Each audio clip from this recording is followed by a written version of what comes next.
àárọ̀ orókùn àárọ̀ òrẹ́díẹ̀ ní ìpínlẹ̀ Kwara lásìkò yìí o. Kódà tó jẹ́ pé wọ́n ti mú ẹjọ́ ọlọ́lá jùlọ gómìnà ìpínlẹ̀ Kwara gómìnà Abdulrahman Abdulrazak wọ́n ti mú lọ sí ọ̀dọ̀ ààrẹ Bọ́lá Ahmed Tinubu tó jẹ́ olórí gbogbo ẹgbẹ́ òṣèlú APC àti olórí gbogbo Nàìjíríà báyìí, tó sì ti ń ṣe ìkìlọ̀ pé pẹ̀lú bí gómìnà Abdulrahman Abdulrazak bó ṣe ń bá ọ̀rọ̀ ẹgbẹ́ òṣèlú APC lọ ní ìpínlẹ̀ Kwara, ó ṣeé ṣe kí ẹgbẹ́ òṣèlú náà kó fọ́ káwọn sì pàdánù ètò ìdìbò ọdún tí ó ń bọ̀. Ẹ rántí wípé lẹ́yìn ìgbà tí gómìnà Abdulrahman Abdulrazak tó fa abẹnugan ilé ìgbìmọ̀ aṣòfin ìpínlẹ̀ Kwara ọ̀nàrẹ́bù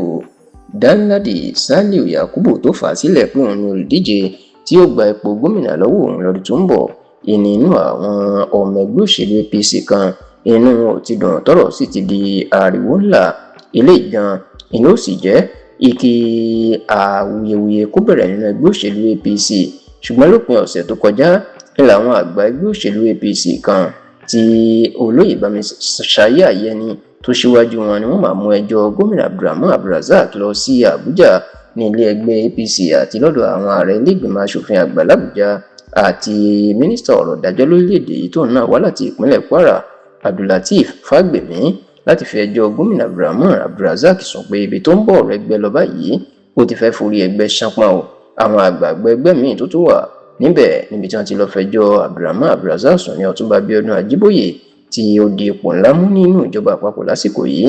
Lánrè Sá Onílù tóun náà ti di ipò ńlá mú nínú ìjọba Tinubu yìí, Ọláyẹmí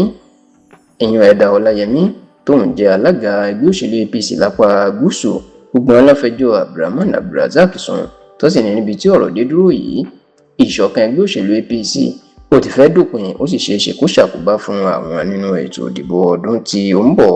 Bákan náà ni àwọn olùdíje bíi 10 tí wọ́n fẹ́ díje fún ipò gómìnà ẹgbẹ́ òṣèlú APC tí wọ́n rí tíkẹ́ẹ̀tì gbà, àwọn náà ti kọ lẹ́tà sí ààrẹ Bọ́lá Ahmed Tinubu báyìí o. Wọ́n ní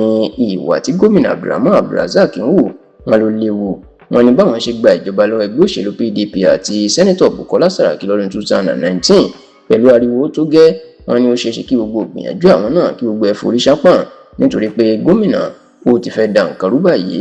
Àwọn olùdíje 10 tí wọ́n kọ lẹ́tà náà àwọn ni Olúwatóyìn Tajudeen Alabi,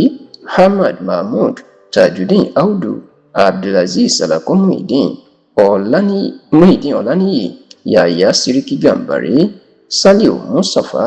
Bashir Ọmọlájà Bọ́lárìnwá, Omar Mohammed Bio, Délé Bẹ̀gọ́rẹ̀, Yahya Ibrahim olórí ẹgbẹ́. Gbogbo àwọn ilé ló fa ìdùnnú wọn hàn sí gómìnà Abdulrahman Abdulrazak, ṣùgbọ́n dásìkò dá ṣàkójọpọ̀ ròyìn yìí gómìnà ò tí ì fèsì lórí àwọn ẹ̀sùn tí àwọn àgbààgbà ẹgbẹ́ àtàwọn tó fẹ́ díje du ipò gómìnà ìní tí wọ́n fi kàn yìí.